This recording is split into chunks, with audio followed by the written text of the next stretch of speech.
Hello friends, I am Aprati. Welcome back to our channel Plants Space. Holi का समय आ गया है और होली के समय टेसू के फूल की बात ना हो ऐसा हो ही नहीं सकता।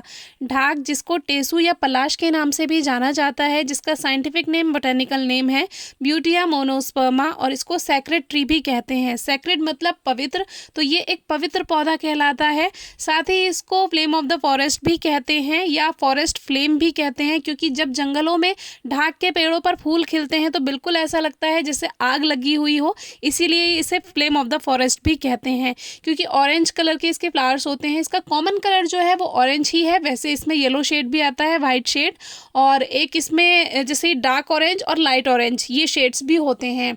इसकी पत्तियों की पहचान कुछ इस तरह से कर सकते हैं कि इसमें कंपाउंड लीफ होती हैं, यानी कि एक पूरा कंपाउंड लीफ होगा, उसमें से 3 लीफलेट निकलेंगी, 3 पत्तियां बनती हैं एक ही पत्ती में।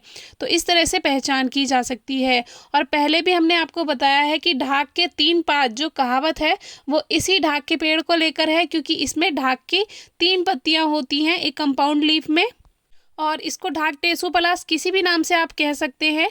और ये अपने आप में, इस पौधे का धार्मिक महत्व भी है और औषधीय महत्व भी है। अपने आप में ये बहुत ही अच्छा वृक्ष है। साथ ही जो ये वृक्ष है, इसका जो पलाश के फूल है, उत्तर प्रदेश का राजकीय पुष्प है पलाश, अगर आपने कभी पढ़ा हो तो। इसीलिए भी अगर आप उत्तर प्रदेश से हैं तो भी इस पौधे को महत्व दीजिए और ज़्यादा से ज़्यादा इस पौधे को ग्रो करें। शुरू में पौधा ही रहता है, लेकिन धीरे धीरे बड़ा होकर ये एक बड़ा वृक्ष बन जाता है।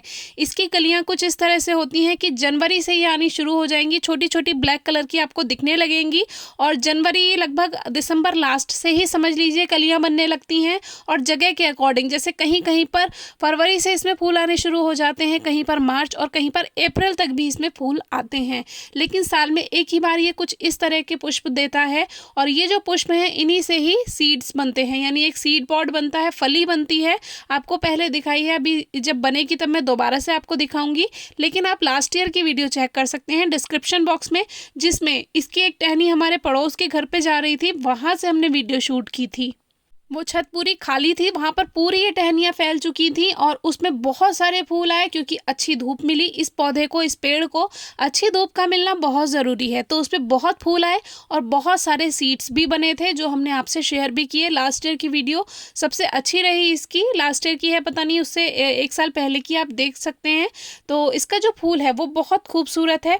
इससे रंग बनाए जाते हैं होली पर, इसको सुखा करके इनसे रंग भी बनाए जाते हैं। और इसके जो ये फूल हैं, इसमें 4 पंखुड़ियाँ होती हैं, 2 इधर उधर हल्की होती हैं और बीच में एक सबसे बड़ी, और एक ऊपर की तरफ ये जो मुड़ी हुई है, ये अपने आप में सबसे बड़ी पंखुड़ी होती है।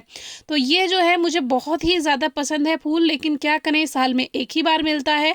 और मेरे घर पे तो ये एंट्रेंस पे ही लगा हुआ है, घर में जैसे ही आप प्रवेश करेंगे वैसे ही ये बड़ा वृक्ष है, और इसमें इस तरह के फूल आए, और आप समझ ही सकते हैं कि घर के आंगन में इन फूलों का बिखरना कितना खूबसूरत लगता होगा।